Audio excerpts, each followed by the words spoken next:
Assalamu alaikum everyone. Welcome to back to Easy Taleem. This is lecture 10 in our complete Cambridge A-level math series. Today we begin a completely new chapter, trigonometry. Not just solving triangles, not just cosec²θ, but the real A2 pure math trigonometry that Cambridge examines in P3.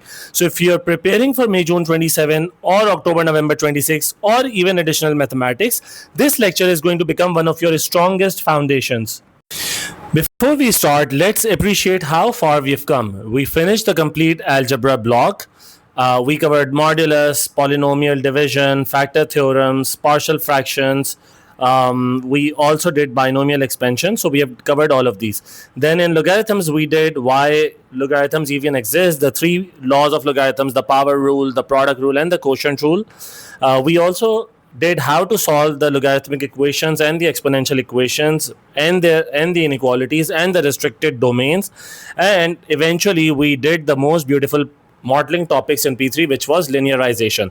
So if you have been following this playlist from the beginning, you are building the syllabus exactly the way Cambridge intended. And if you have just joined us, don't worry, every lecture is available on this YouTube playlist. You can always come back later. Today's lecture is not about memorizing formulas. It's about understanding where every identity comes from. By the end of today's lesson, you'll know why sec, cosec, and cot even exist, why 1 plus tan²θ is equal to sec²θ, and why 1 plus cot²θ is equal to cosec²θ is true, and how compound angle formulae are built, how double angle identities naturally follow, and finally, how Cambridge asks these questions in paper 3. Here's the biggest mistake students make. They open the chapter, see two full pages of identities, and immediately start memorizing sine A plus B, cos A plus B, double angle, half angle.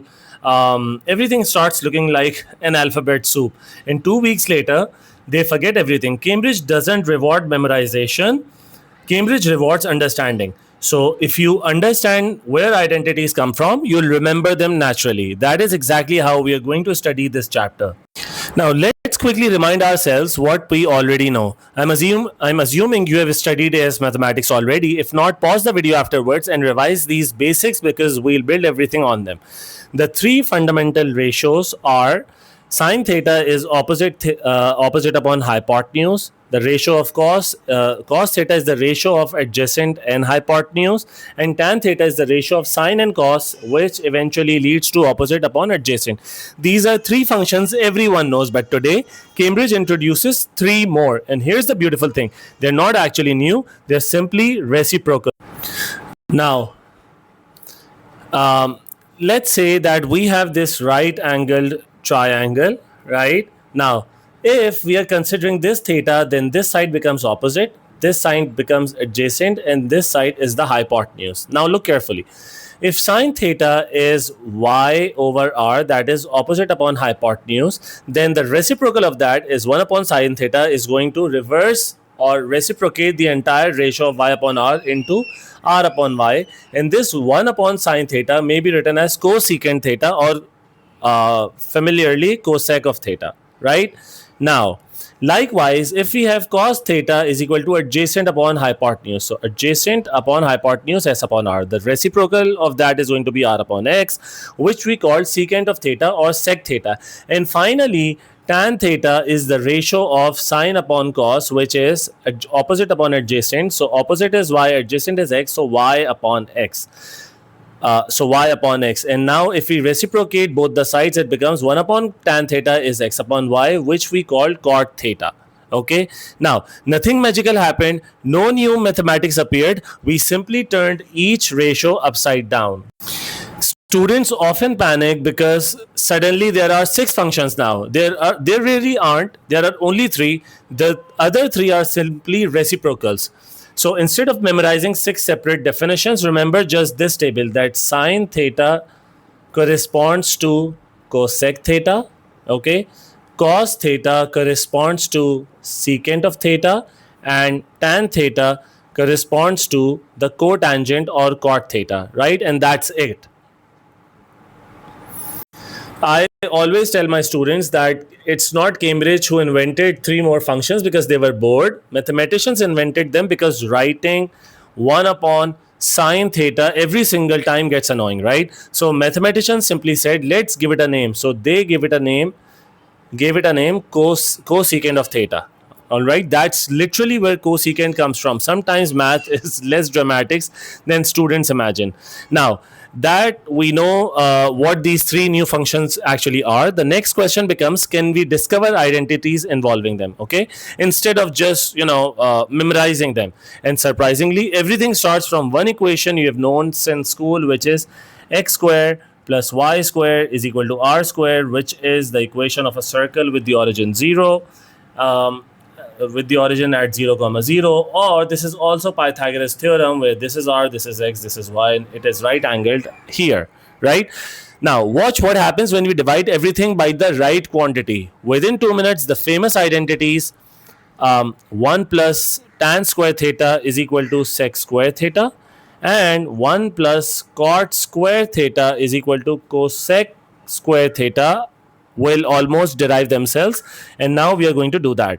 Okay, so before we get to the derivations, you already know what the famous ratios are. So for example, if I ask you what sine 30 is, you will tell me that the opposite side of angle 30 in a right angle triangle is going to be half the hypotenuse. So this is going to be 1 upon 2. What I'm saying is that if this angle is 30, okay, so I need to draw it properly. Let me do that. Okay, now we have a right angle triangle. So if this angle is 30, then this ratio is going to be, since opposite side is going to be half of the hypotenuse, right? Now if sine of 30 is 1/2, what is going to be cosec of 30? That's simply going to be the reciprocal of this, which is going to be 2, right? Now similarly, is cos of 60 is also 1/2, then secant of 60 is going to be 2 as well, right? And if tan 45 is nothing but 1, because it's an isosceles triangle, this is 40, so this is 45 and this is 45. So if this is 1, right, this is ratio this, so tan 45 is 1, then cot 45 is going to be nothing but the reciprocal of 1, which is going to be nothing but 1 upon 1, and that is 1, right? So the reciprocal relationship works every single time. Now something very interesting now happens. Let's think about sine. We know that y equals to sine theta. Whenever sine equals 0, what happens to 1 upon sine theta? So this is our function. Sorry, my bad. So this is our sine function. So this is theta and this is y. So sine is 0 here. Sine theta is 0 here. Sine theta is 0 here and here at 3 points, right? So if I on the table, if I draw it, if I take multiple values of it, this is how my function should look like. So 1 upon 1 is going to give me 1. And then all these quantities are less than 1, right? So 1 upon something less than 1 gives me an output of greater than 1, right?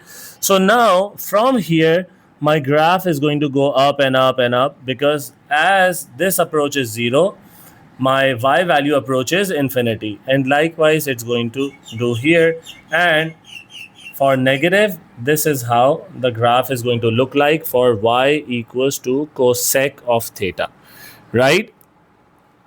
So at 0, 180 degrees, so this is 0, this is 180 degrees, and this is 360 degrees. The graph shoots up towards infinity. So at 180 and 0, it shoots toward basically on both sides of infinity, actually, because at 0 the graph discontinues. So when you cross 180, it starts all the way from negative infinity and progresses upward.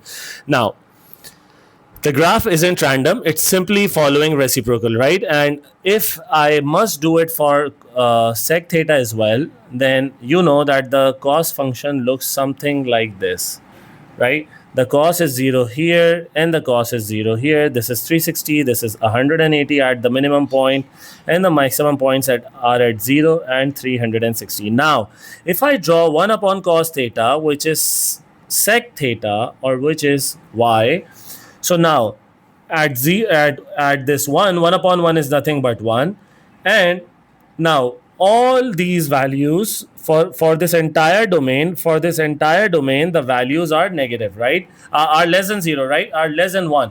So 1 upon any quantity, let's say 1 upon 0.8, what does that give you? That gives you a larger quantity, 5 upon 4, right? So now as we move towards 90 degrees, which is here, from 0, the graph shoots upwards, right? Becomes asymptotic. What you used to see in the tan graphs, right? And here 1 upon -1 is the same, and as it goes towards infinity, towards 90 from the right hand side, this approaches negative infinity. And likewise at 270, the same behavior of the graph may be observed, and the graph is going to go like this of secant, and here the graph is going to go like this. So this green graph is going to be of y equals to secant of theta. So therefore at 90 degrees and 270 degrees, the graph of y equals to secant theta, this green graph, cannot exist because it is going to give you 1 upon 0, which is a discontinuous function. So those become vertical asymptotes, and I've shown you in a very quick sketch how you do it. Now, why Cambridge does teach us graphs? This isn't just some mere drawings. Later, when we solve trigonometric equations, these graphs tell us where functions exist. So whether it exists here or not, this is the first thing. It also tells us where it doesn't, and in iteration, in numerical solutions, this is a common mistake that students make because they are not well versed in graphs. Okay, and where they don't, functions exist, doesn't exist, and also how many solutions an equation has. So for example, if you have this graph, right? So this is simple y equals to sec theta. What if you had sec theta equals to 6? So let's say 6 is here. So you can clearly see that between 0 to 360, you will have two solutions. And where will they be? They will be here somewhere after 270 and here somewhere before 90 degrees, right? So if you have a good understanding of graphs, you will be able to build your solutions with intuition. Now, let me very quickly do a few examples here. So for example, if sine theta is equal to 3 upon 5, then cosec theta is going to be 5 upon 3. Very easy. But what is going to be sec theta? Now, you will be stunned here, but this is very easy from your GCSE.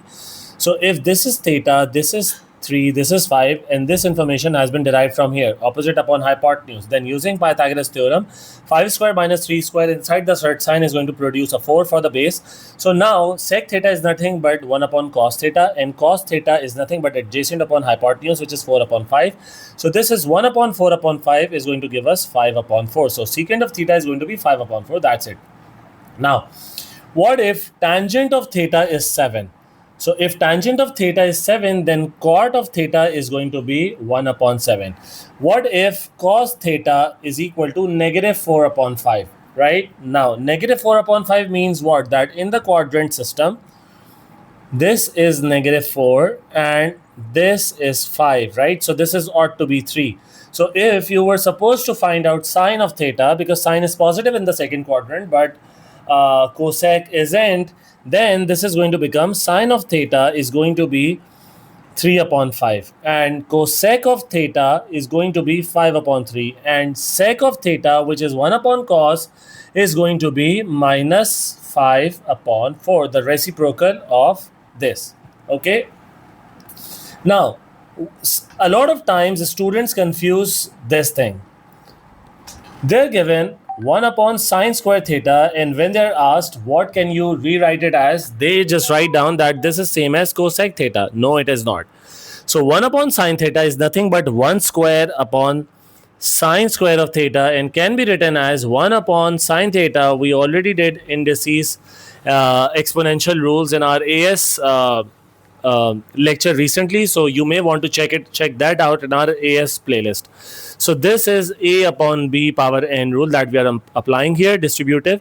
So this becomes 1 upon sine is now cosec theta, and applying the square gives us cosec²θ, right? So the function gets squared. Now this tiny mistake costs marks every year. Now if a question suddenly introduces sec or cosec, do not panic. Cambridge is usually asking you to convert everything back into sine, cosine or tangent, okay? Now the reciprocal ratios are almost never the final destination. They are simply another language for expressing the same mathematics. So now we know where secant, which is sec theta, cosecant, which is cosec theta, and cotangent, which is cot theta, come from. But Cambridge isn't interested in testing whether you know their definitions. Cambridge wants to know whether you can use them to build identities. And remarkably, those identities don't come from memorization. They come from one equation you've known since secondary school, which we started this section from as well, which is x squared plus y squared is equal to r squared. Let's derive the two most important identities in all of A2 trigonometry. Okay, so this x squared plus y squared equals to r squared isn't a trigonometric identity. It's simply Pythagoras theorem. So if I draw a right angle triangle right here, so if this is x, this is y, and this is r, then the relationship is pretty obvious that base square plus perpendicular square gives you the square of the hypotenuse. Now, if I want an identity which involves tan and secant, now secant is what? So if this is theta, so cos of theta is going to be equal to x upon r, right? And sine of theta is going to be equal to y upon r, and tan of theta is going to be equal to y upon x. Now, okay, so as I was saying, that if we must have secant of theta and tan of theta, then I must get rid of this, because see, cos of theta is x upon r, right? So, and y of r and y upon x. So what I should do is, because I want to have y upon x, let me divide it by x square, this by x square, and this by x square. Can you see? Now I can rewrite this thing as, I can rewrite this thing as 1 plus y upon x whole square is equal to r upon x whole square. Now what is r upon x? It's nothing but secant, the reciprocal of that. So this is sec²θ. This is, now what is y upon x? It is tan theta, so tan²θ. So here we have our identity, that is 1 plus tan²θ is equal to secant²θ. And now using the same Pythagoras theorem identity, x squared plus y squared equals to r squared, if I divide it by y instead now, so y squared, and y squared. So now this becomes x squared, x upon y is what? X upon y right here is cot theta, 1 upon tan, which is cot theta. So cot theta squared is cot²θ plus 1 is equal to r upon y. Now what is r upon y? We can watch it right here. So y, r upon y is the reciprocal of sine, which is cosecant.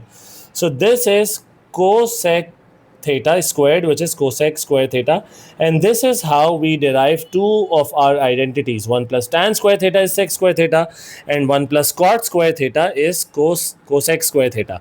Now this identity didn't fall from the sky. It came directly from both of them directly came from Pythagoras. So once you understand that, it's not much harder to forget. It's much harder to forget because you'll not be able to forget it. Now, notice something, we never learned two identities. We learned one idea, different denominator, different identities. So if I divide by x squared, if I divide this x squared plus y squared is equal to r squared, if I divide both the sides by x squared, what do I get? I get the identity 1 plus tan² is equal to sec² using the right angle triangle. And if I divide this entire thing by y squared, this gives me 1 plus cot² is equal to cosec²θ, right? Now, if you ever forget the identities in the exam, don't panic. Although you're given those in your MF19 sheet, but if should it not occur to you Or if you're panicking, just draw a triangle, write down x square plus y square as the base and perpendicular is equal to r square. Divide appropriately and you'll recreate the identity in under 30 seconds the way we did. So this is much safer than trying to remember formulas under pressure. Now, there are quite a few mistakes. So mistake number one is that students write sec²θ is equal to 1 minus tan²θ because they are accustomed to writing sin²θ is equal to 1 minus cos²θ because they are accustomed of doing that. They make these mistakes, and this mistake has been happening since 3-4 decades, and examiners have been shouting in their marking in their examiner reports. Now the second mistake is that students think that sec²θ under root is just sec²θ. Careful, actually sec²θ is not that. Under root of sec²θ is modulus of sec²θ. This is what it does. We rarely need this in Cambridge, but mathematically the modulus does matter, right? Now, students use 1 plus tan²θ in their mistake. So let me do this one. So 1 plus tan²θ is equal to sec²θ is equal to sec²θ. This is what has been observed a lot of times in every year, in every variant, that students do make these mistakes whenever they face the identity of 1 plus tan²θ, right? So this is wrong.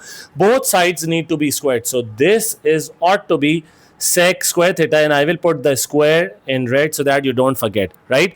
So always write 1 plus tan²θ is equal to the square of sec²θ, not sec²θ. Now let's do a few examples. So example number one, simplify 1 plus tan²θ, nothing fancy, that's just sec²θ. And what you can also do is you can just do 1 plus tan²θ is what? It is sin² over cos²θ, and then you take the LCM, so it becomes cos² plus sin², the AS level or O level math identity, and this is cos². So this becomes 1 upon cos², and this eventually turns into a sec², right? Very easy. Now, if I ask you to do 1 plus tan², let me change color. 1 plus tan² is upon sec², what should this be? So the numerator is going to become sec²θ, the denominator is sec², so 1 sec² is going to get cancelled, so the answer is nothing but sec², right? Notice how the identity saved us 2 pages of work, right? Now, if I ask you to simplify 1 plus cot²θ, these are pretty basic, but I'm just doing it so that you get into the mode. So 1 plus cot² is cosec². We just did that. We derived it. And now 1 cosec in the denominator cancels one of the 2 cosecs in the numerator. So we are left with just a single one. So cosecant of theta. Now, here's something you'll notice after solving enough P3 questions. Cambridge rarely gives you 1 plus tan². Instead, it hides it. For example, it is going to give you 1 plus sin² divided by cos² upon 1 upon cos². Your job is to recognize that sin² upon cos² is tan². Then everything collapses instantly. The examiner isn't testing algebra, they're testing whether you recognize patterns. So far we have built identities from one right angled triangle, right? Everything started from this and the Pythagoras theorem. Now we are going to do something even more impressive. We are going to combine 2 different angles together. How do mathematicians calculate sine of 75? Can I now rewrite it as sine of 30 plus 45? Is it possible? And how do they calculate sine of 15? Can I not rewrite it as sine of 45 minus 30? Because I have the values for the ratio angles which involve 40, which are 45 and 30 degrees, right?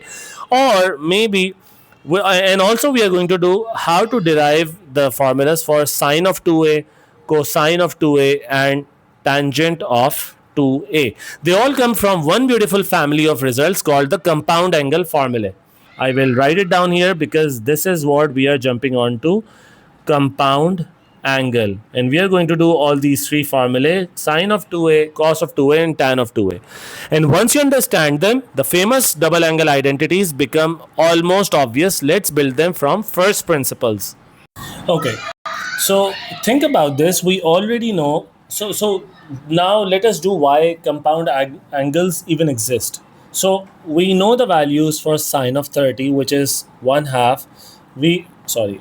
We know the value of sine of 45, so that's nothing but 1 upon root 2. So this is 45, this is 45. So if the two sides of an isosceles triangle is 1, then sine of 45 is going to become 1 upon under root 2, right? So pretty easy. And but what about sine 75? So sine 75, please do not make these mistakes of rewriting it as sine 30 plus sine of 45. That's absolutely ridiculous. So let me write down these double angle formulas for you, and I will tell you the trick of how to memorize them as well. So sine of a plus b or a minus b is sine of a cos of b plus, if there's a plus here, there's a plus here. If there's a minus here, there's a minus here. And plus cos of A into sine of B. So if there's a plus, there's a plus here. Now, if you have cos of A plus and minus B, now this rule reverses, right? So and here we had sine of A and cos of B. Now we will have sine of A, sine of B minus plus. So if there is a positive here, there's a negative here. If there's a negative here, there's a positive here, right? Sine A times sine B minus cos A cos B, right? Similarly, if you have tan of A plus B or tan of A minus B, let me change colors. So tan of A plus minus B in the, so this gives us tan of A plus minus tan of B upon 1 minus plus. So in the numerator, the same bracket signs follows, but in the denominator, it reverses in the same fashion as cosine did. And this is tan of A, tan of B, right? That's it. Now, you don't have to memorize blindly, because you are going to open the formula sheet, stare at these 6 expressions, panic, and try memorizing them. Please don't do that. Notice the pattern. Now, let's do sine of 75. So sine of 75 may be broken down into 30 and 45, right? So we know sine of 30 is half. We know cos of 45 is 1 upon root 2, which is same as sine of 45. And cos of 30 is nothing but root 3 over 2, right? Now, if you have to find out sine of 75, I will rewrite it as sine 30 plus 45 and apply the formula from above. So that's sine 30 cos 45 plus cos 30 sine 45. I'm running out of space.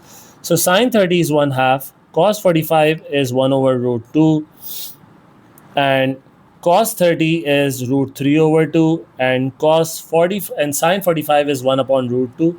So it's nothing but 1 plus root 3 over 2 root 2. And you may want to rationalize the surd sign in the denominator, because that's a good practice. So I multiply both the sides by under root 2, both numerator and denominator. So I get 4 in the denominator and root 3 plus root 6 in root 2 plus root 6 in the numerator, and that's going to be our final answer for sine of 75. Put both of this. So put sine 75 in your calculator and put this ratio with surd signs in the numerator in the calculator, and you will see that the answers are exactly the same. Now, where do we use them? We use them when the examiner in your questions ask you to, instead of giving decimal places, give exact values, and that's where you use the surd signs and the pi and the exponential values and all of that, right? So this is a classic Cambridge question. No calculator, just exact value, right? Now, similarly, let's do one more case of cos 15. Now, cos 15 may be rewritten as cos 45 minus 30. Now, cos A minus B formula is nothing but sine of A. Oh, what did I do here? Sorry. I think you need to fix this. This is cos of A cos of B. Sorry, my bad. This is cos of A cos of B minus plus, and this is sine of A sine of B. I'm so sorry. Okay. So cos of 45 minus 30 right here is going to be cos of 45 cos of 30 plus sine of 45 and sine of 30. Now cos of 45 is 1 over root 2, cos of 30 is root 3 over 2, and sine 45 is 1 over root 2, and sine of 30 is 1 half. And you will notice something, that the answer is going to be the same, 2 root 2, and this is 1 plus root 3, and after rationalizing it, this becomes root 2 plus root 6 over 4. This is the value for cos of 15. Now you will see that cos of 15 was same as sine of 75. Why is that? Because of the relationship that cos of theta is same as sine of 90 minus theta. Okay, because if this is theta, this is ought to be 90 minus theta. This is base. Let's say this is opposite to theta, adjacent to theta. So let's call it A, this is B, this is C. So cos of theta is going to be A upon C. And sine of 90 minus theta is also going to be A upon C, right? And therefore you have this relationship, which you could see that cos of 15 was same as sine of 75. Okay. Now you didn't have to memorize and execute everything blindly. So compound angles are a powerful tool to use, but now something magical happens. What if the two angles are actually the same angle? So for example, you had to find the value of cos of 120, right? Or let's say, yeah, so cos of 120 may be rewritten as cos of 60 plus 60, right? So this is double angle theory. So the same angle, now suppose A is equal to B. In this case, cos of A plus B. In this case, A is equal to B. Immediately, sine of A plus A will be equal to sine A cos A plus cos A sine A, which is one and the same thing. So you can rewrite it as twice of sine A times cos A. So that's your identity for sine of 2A, derived from the compound angle, which we did earlier. Now similarly, cos of A plus A is going to be, which is cos of 2A, is going to be equal to cos of A, which is cos squared A, and minus sine of A, which is sine squared A. So you can rewrite it as cos squared A minus sine squared A, and sine squared A, and in integration you use it to build the cases for substitution. So this cos squared A can also be written, this thing here can also be written as 2 cos squared A minus 1 if I expand this by AS trigonometry identity, which is cos squared A plus sine squared A equal to 1, and you can do it by yourself. I'm not going to do it for you, and this is going to become 1 minus twice of sine squared A. Okay, very easy. So all of these are the different variations of cos of 2A. Okay, now similarly, if you had tan of 2A, which is tan of A plus A, so this would become tan A plus tan A over 1 minus tan A. So this becomes 2 tan A over 1 minus tan squared A. This is the identity for double angle formula for tan of 2A. Now you only need to genuinely remember sine of 2A is 2 sine A cos A, right? This one right here. Everything else can be rebuilt using sine square theta plus cos square theta equals to 1. So like I always tell my students, understanding always beats memorization every time. Now, if I ask you to find me the value of sine of 45, sine of, no, not 45, you already know, sine of 105. Now, I can rewrite this as sine of 60 plus 45. Pause the video, solve it for yourselves, and then we'll move on. Now, this is sine of 60 plus 45. So, sine 60 cos 45, sine 60 is root 3 over 2, cos 45 is 1 over root 2, plus cos 60, which is 1 half, and sine 45 is 1 over root 2. Right? So this becomes root 3 plus 1 over 2 root 3. Again, this is root 6 plus root 2 over 4. The same answer here as well. Now, if I give you that sine of A is 4 upon 5. Sine of A is 4 upon 5. This is the ratio, right? Where A is acute. So if A is acute, that means that it is less than 90 degrees, because sine A, so sine is positive in the first and second quadrant both. So you could also take this one as well, that this is 4 and this is 5, or this is 4 and this is 5, right? But since they mentioned that A is acute, which means that it is less than 90 degrees, we are going to cancel the second quadrant and stick with the first quadrant, right? Now, if you had to find sine of 2a, now sine of 2a is what? Sine of 2a is nothing but 2 sine a cos a. Now you don't have cos a, but you can find out cos a using the Pythagoras theorem in here. So this becomes 3. So cos a is 3 over 5. So 2 twice of sine a is 4 upon 5, and cos a is 3 upon 5. So this becomes 8 times 24 over 25. So that's going to be the answer for sine of a. All right, so that's very easy.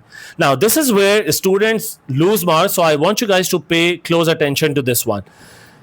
So they see sine of 2a and they immediately write 2 sine a, and this is what students have been doing. I hope this doesn't come to your mind and corrupt it. Don't let it. Okay, now please remember the formula is for sine 2a, it is 2 sine a times cos a. Okay, both functions are essential. Now today we have built almost every identity you will ever use in Cambridge Pure Math, but knowing identities isn't enough. The examiner won't ask state the formula, right? The examiner is going to ask you if you can prove an identity, right? So can you and also they will ask you if you can recognize which formula to apply and use here. They will also see if you can simplify a horrible looking expression into something elegant. That's exactly how we'll finish today's lecture, with real Cambridge style identity proofs and a challenging past paper question. So in identity proofs, the golden rule is that you never start from both sides. Okay, and I'm going to show you what I mean by this. So let's say you're asked to prove that 1 plus sine theta upon cos theta is identical to secant of theta plus tangent of theta, right? Very easy. Now what students do is that they begin manipulating both the sides, this and this, both of them, and eventually they somehow meet in the middle. So they will simplify it, come here, they will simplify here and come here. Now never do that. Choose the uglier side, right? Simplify and reach the cleaner side. Done, right? So let's try to do that. So this is going to become 1 upon cos theta plus sine theta over cos theta. So that's going to be what? This is secant theta, that's tangent theta, and it's the sum of that. So it's as easy as that. Nothing fancy here. Okay. Now, if I ask you, let me change color. So 1 plus tan square theta over sec theta. We already did that, and let's say that you had to prove that this is sec theta. So you will just convert this into sec²θ and cancel 1 secant theta from above with the denominator, and you will be left with 1 secant theta. Okay. Now let's look at the sort of questions Cambridge actually asks. Now Cambridge include questions like expressing equations in terms of tan theta and solving quadratics, or expanding sine of 2x plus x, which is very simple. This is going to be sine 2x cos x plus cos 2x sin x, right? And then you will expand sine 2x further, so that becomes 2 sin x cos x, and because there was another cos x here, you will just square it and then square this thing, cos 2x. Cos 2x will be cos square x minus sine square x, as you did above, right? You can go back, scroll back in the video and watch it, right? Now, the Cambridge is going to ask you this thing in the first part, and then in the second part, they are going to ask you to show that cos of 6x plus sine of 6x is identical to 1 minus 3 upon 4 sine squared of 2x. Now, what do you have to do here, right? This is very simple. Now, you have to use your knowledge from binomial expansion of AS level and A2 level. We did a recap in this playlist as well. So I can rewrite this as cos square x plus sine square x. Let's start doing it from here, right? So this is going to become what? This is going to become cos to the power of 6x, or maybe let's take another approach. So continuing from cos of 6x, and I want you guys to pay a lot of attention here, plus sine of 6x, and we had to prove that this is equivalent to 1 minus 3 upon 4 of sine squared of 2x. Now we will just be using the knowledge that you have learned in this very lesson. So if the understanding was good, you should be able to understand the solution as well. Now let's begin with the solution. Now, so I don't have any identity for this, but what I can do is I know where I can derive this from, right? So what I should do is, okay, yeah, it is recording. So I can do is cos squared x plus sine squared x, which by the way is 1, but I will not do it just as yet, and I will raise it to the power 3, so that the first and the last term becomes this and this, and I will get some unnecessary terms in between, right? Let's see. So this gives me cos 6x plus 3 cos power 4x sine squared x plus 3 times cos squared x sine squared to the power 2x, which is sine 4x, and then sine power 6x.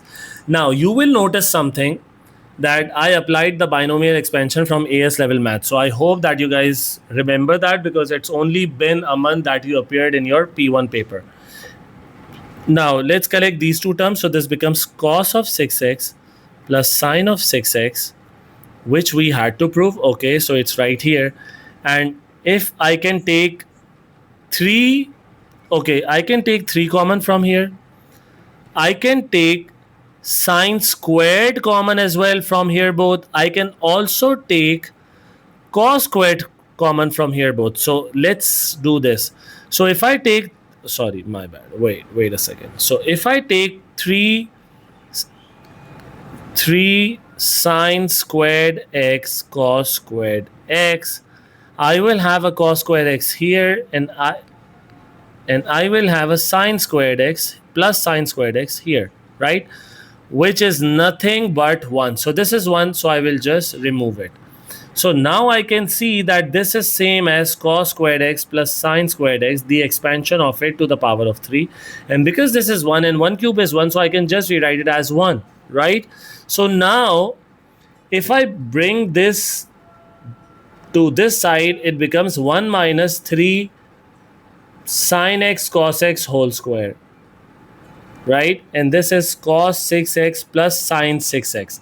But it's not quite what we had to prove, which was 1 minus 3 upon 4. Where does this 3 upon 4 and sine of 2x come from? It's pretty easy.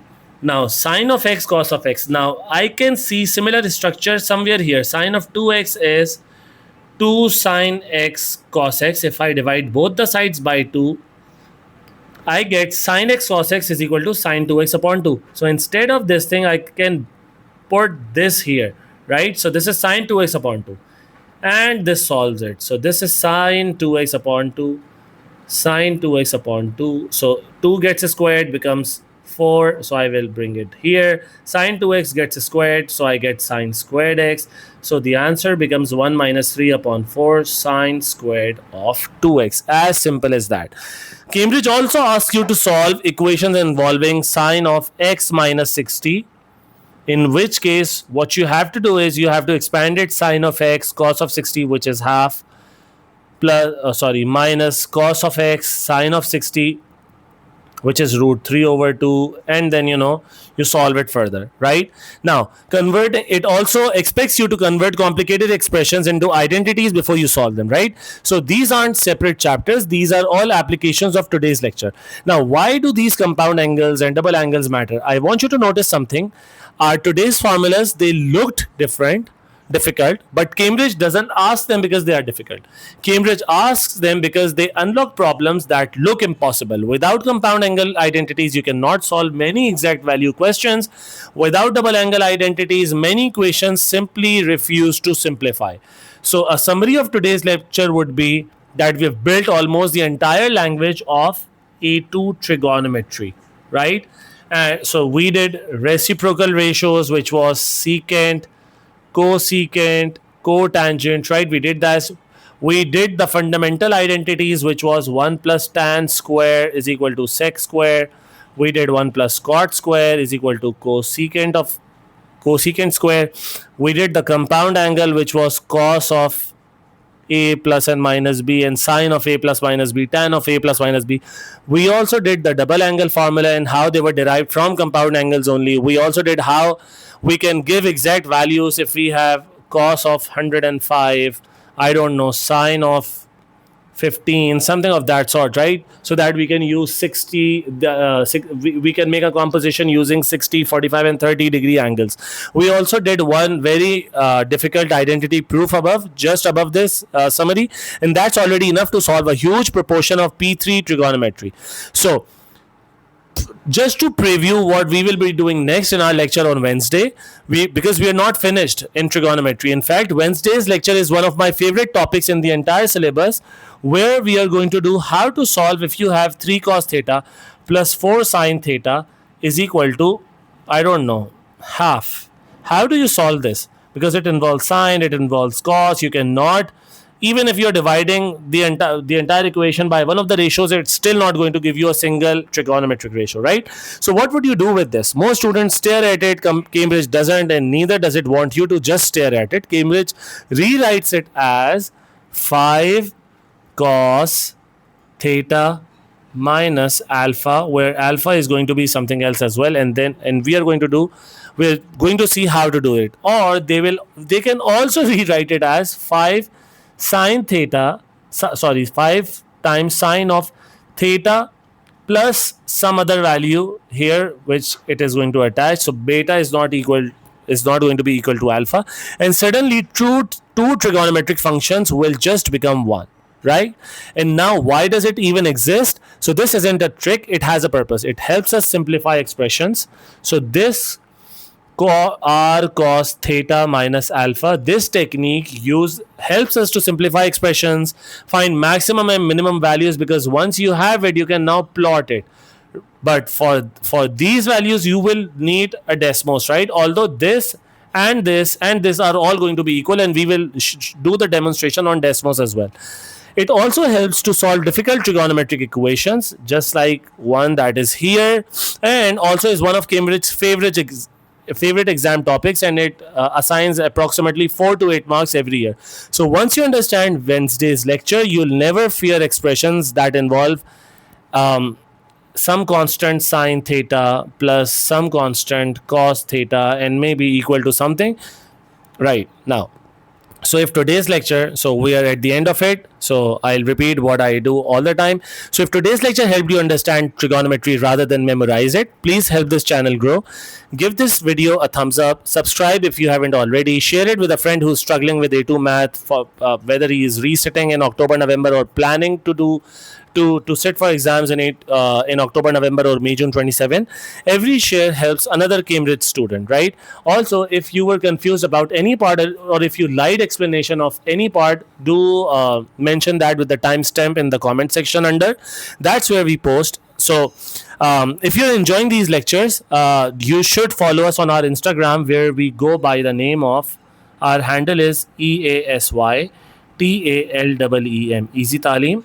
Right? That's and here we post examiner style reels, save worthy carousel notes, challenge questions, and stories, morning stories that keep you thinking between lectures. So if you need the complete A2 playlist, class details, or structured support for O levels, AS, or A2, you can also WhatsApp us on +92 329 3028 485. Right? We'll guide you to the right course. Even if you don't enroll with us, keep following this free series. The goal is to make high quality Cambridge education accessible to as many students as possible. So our roadmap for trigonometry is now clear. We covered trigonometric identities today. On Wednesday, we are going to do r cos theta minus alpha, right? And on Friday, we are going to solve trigonometric equations using graphs and all of that, right? So we'll combine everything, identities, double angles, compound angles, R form, to solve the hardest pure math questions on for trigonometric equations on Friday. So by the end of Friday's lecture, you'll have completed the entire A2 trigonometry chapter. And by then, if you would have done our entire A2 playlist, you would have covered 40% of the syllabus before your colleges are even starting.